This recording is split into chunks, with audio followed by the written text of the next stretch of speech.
మా కరెస్పాండెంట్ పంజగుట్ట దగ్గర నుంచి లైవ్లో సిద్ధంగా ఉన్నాడు, అంటే కొన్ని వివరాలు అందించడానికి.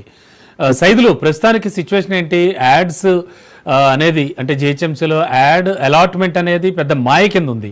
ఏం జరుగుతోంది, ఎలా ఊహించవచ్చు? And Telangana outdoor media association చాలాసార్లు గతంలో జిహెచ్ఎంసీ అధికారులను కలవడానికి ప్రయత్నించింది. అపాయింట్మెంట్లు వాళ్ళు ఇవ్వట్లేదు, మాట్లాడడానికి కనీసం ఆసక్తి కూడా చూపించట్లేదు అనేది మాత్రం విచారకరం అంటోంది.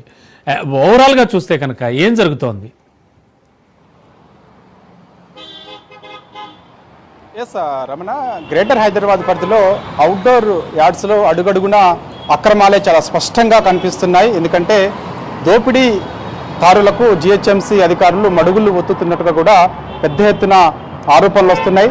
ఓన్లీ అవుట్డోర్ యార్డ్స్కి సంబంధించి 4 సంస్థలకే గుత్తాధిపత్యం చేస్తున్నట్టుగా కూడా పెద్ద ఎత్తున ఆరోపణలు వస్తున్నాయి. దీనిపైన జిహెచ్ఎంసీ అధికారులు కూడా పట్టించుకోవడం లేదు. దాంతోపాటు కొత్త ఏజెన్సీలు ఎవరైనా ముందుకు వస్తే వారి యొక్క జిహెచ్ఎంసీ అధికారుల అపాయింట్మెంట్ అడిగినా కూడా కనీసం అపాయింట్మెంట్ కూడా కరువవుతున్నట్టుగా కూడా ఆరోపణలు వస్తున్నాయి. కానీ జిహెచ్ఎంసీ అధికారులు మాత్రం ప్రకాష్ యాడ్స్ లీడ్ స్పేస్కి పెద్ద ఎత్తున వారు యొక్క అవుట్డోర్ ఎల్ఈడి స్క్రీన్స్కి సంబంధించి వారికే మొత్తం పెత్తనం ఒప్పజెప్పుతున్నట్టుగా కూడా మనకి సమాచారం వస్తుంది. ఎందుకంటే ఈ యొక్క అవుట్డోర్ ఎల్ఈడి భారీ స్క్రీన్స్కి సంబంధించి ఓన్లీ 2 సంస్థలు, ప్రకాష్ యాడ్స్, లీడ్ స్పేస్. ఎందుకంటే ఒక లీడ్ స్పేస్కి సంబంధించి జిహెచ్ఎంసీ అధికారి ఏడీఓ భాష ఉన్నట్లుగా కూడా మనకి తెలుస్తుంది. అందుకు వారిదే పెత్తనం అన్నట్టుగా కూడా తెలుస్తుంది.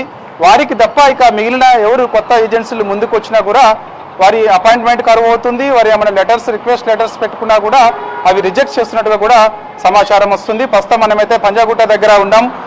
మనం విజువల్స్లో చూడొచ్చు రమణ, చాలా స్పష్టంగా ఇక్కడ మనకు ఏర్పాటు చేసినటువంటి భారీ ఎల్ఈడి స్క్రీన్ ఏదైతే ఉందో, యాక్చువల్గా ఈ యొక్క ఎల్ఈడి స్క్రీన్కి సంబంధించి ఎటువంటి టెండర్స్ లేకుండానే ఇవి ఏర్పాటు చేసినట్టుగా కూడా పెద్ద ఎత్తున ఆరోపణలు వస్తున్నాయి. హైదరాబాద్ నగరం రోజు రోజుకి గ్లోబల్ సిటీగా ఎదుగుతున్న తరుణంలో అదే విధంగా ఇక్కడ అవినీతి కూడా పెద్ద ఎత్తున పెరుగుతున్నట్టుగా కూడా ఆరోపణలు వస్తున్నాయి.